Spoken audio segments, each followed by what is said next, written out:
ಅಸ್ಸಲಾಂ ವಲೈಕುಂ, ನಮಸ್ಕಾರ. ಹೊಸಪೇಟೆ ವಿಜಯನಗರ ಜಿಲ್ಲೆ. ನಾನು ನಗರಸಭೆದಲ್ಲಿದ್ದೀನಿ.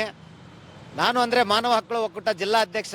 ಇವರು ನಮ್ಮ ವಿಜಯನಗರ ತಾಲೂಕು ಅಧ್ಯಕ್ಷರು ಗೋವಿಂದರಾಜಣ್ಣ. ಇವರು ನಮ್ಮ ಗೆಳೆಯ ಸೋಹೇಲ್ ಬೈ.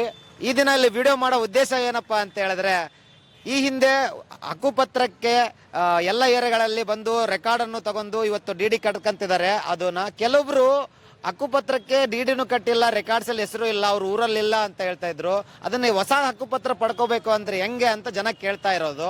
ಅದಕ್ಕೆ ನಾವು ಇವತ್ತು ನಗರಸಭೆ ಕಡೆ ಇದ್ದೀನಿ. ಒಳಗಡೆ ಸ್ಲಮ್ ಬೋರ್ಡ್ ಅಧಿಕಾರಿಗಳಿದ್ದಾರೆ. ನೇರ ಅವರಿಂದನೇ ಹೇಳಿಸ್ತೀನಿ ನಿಮಗೆ ಹೊಸ ಹಕ್ಕುಪತ್ರಕ್ಕೆ ಹೇಗೆ ಮಾಡ್ಕೋಬೇಕು ಅಂತೇಳಿ. ಬನ್ನಿ ಕೇಳೋಣ. ನಮಸ್ಕಾರ. Women rights taluk president sir. ಇವರು ನಮ್ಮ ಡಿಸ್ಟ್ರಿಕ್ಟ್ ಪ್ರೆಸಿಡೆಂಟ್. ನಮಸ್ಕಾರ ಸರ್. ಏನಿಲ್ಲ, ಈ ಹಿಂದೆ ನೀವು ಎಲ್ಲ ಸ್ಲಮ್ಗಳಲ್ಲಿ ಹಕ್ಕುಪತ್ರಕ್ಕೆ ಕಲೆಕ್ಟ್ ಮಾಡ್ಕೊಂಡು ರೆಕಾರ್ಡ್ಸ್ಗಳು, ಇನ್ನು ಕೆಲವು ಮನೆಗಳು ಬ್ಯಾಲೆನ್ಸ್ ಉಳಿದು ಸರ್, ಅದು ಹೆಂಗ್ ಮಾಡಬೇಕು ಅಂತ ನಮ್ಮ ಕ್ವಶನ್. ಇದ್ರ ಬಗ್ಗೆ ವಿವರಣೆ ಕೊಡ್ರಿ ಸರ್. ಅದು ಏನಿಲ್ಲ, ಇವಾಗ ಆಲ್ರೆಡಿ ನಮಗೆ 24 ಏರಿಯಾ ಗೌರ್ಮೆಂಟ್ ಜಾಗಗಳದು ನಿಮ್ಗೆ ಗೊತ್ತಿರೋದು ಆಲ್ರೆಡಿ. ನಿಮ್ಗೆ ಅದು ಮಾಹಿತಿ ಇಸ್ಮಾಯಿಲ್ ಅವರೇ ಲಾಸ್ಟ್ ಟೈಮ್ ಹೇಳಿದ್ರು. ಅದೇ ರೀತಿ ಇನ್ನು ನಮ್ಮ ಸಹಾಯಕ ಕಾರ್ಯಪಾಲಕ ಅಭಿಯಂತರ ನಿರ್ದೇಶನದಂತೆ ಅಂದರೆ ಗೌರ್ಮೆಂಟ್ ಮಾಲೀಕತ್ವದಲ್ಲಿರೋದು ಇನ್ನು 11 ಸ್ಲಮ್ ಏರಿಯಾನು ಕೂಡ ನಾವು ಟ್ಯಾಕಲ್ ಮಾಡಿದ್ದೀವಿ ಈಗ ಆಲ್ರೆಡಿ. ಒಂದು 2 ಏರಿಯಾ 3 ಏರಿಯಾ ಉಳಿದಿದ್ದಾವೆ. ಅವನು ಕೂಡ ಇನ್ನೊಂದು 2-3 ಡೇಸಲ್ಲಿ ಅದನ್ನು ಮುಗಿಸೋ ವ್ಯವಸ್ಥೆ ಮಾಡ್ತಿದ್ದೀವಿ.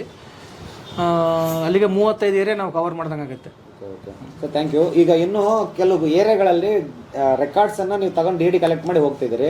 ಅದೇ ಏರಿಯಾಗಳಲ್ಲಿ ಇನ್ನು ಮನೆಗಳಿಗೆ ರೆಕಾರ್ಡ್ ಹೆಸರಿಲ್ಲ ಸರ್, ಅದ್ ಹೆಂಗ್ ಮಾಡ್ಕೋಬೇಕು ಹೊಸ ಹಕ್ಕುಪತ್ರ? ಅವಾಗ ಹೋದ್ ಸಲ ಸರ್ವೆ ಮಾಡ್ಬೇಕಾದ್ರೆ ಲೀಸ್ಟ್ ಅಲ್ಲಿ ಹೆಸರಿಲ್ಲ ಅಂತ ಹೇಳಿದ್ರೆ, ಇವಾಗ ನಮ್ಮವರು ಆಲ್ರೆಡಿ ಸ್ಲಮ್ ಅಲ್ಲಿ ಹೋಗಿ ಸರ್ವೆ ಮಾಡ್ತಾ ಇದ್ದಾರೆ.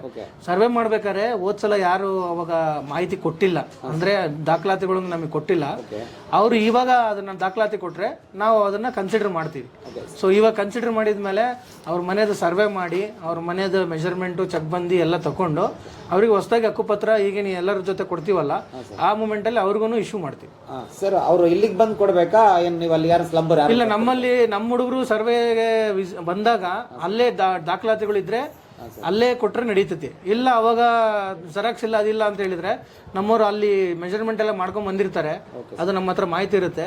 ನಾವೇನು ಹೇಳಿರ್ತೀವಲ್ಲ ದಾಖಲಾತಿಗಳನ್ನ, ಅದನ್ನ ಇಲ್ಲಿ ಆಫೀಸಲ್ಲಿ ಬಂದ್ರು, ಇಲ್ಲಿ ನಮ್ಮ ಆಫೀಸ್ ಸ್ಟಾಫ್ ಇದಾರೆ ಒಬ್ರು, ಅವ್ರನ್ನ ಇಲ್ಲಿ ಬಂದು ಕೊಟ್ರು ನಡೀತೈತಿ.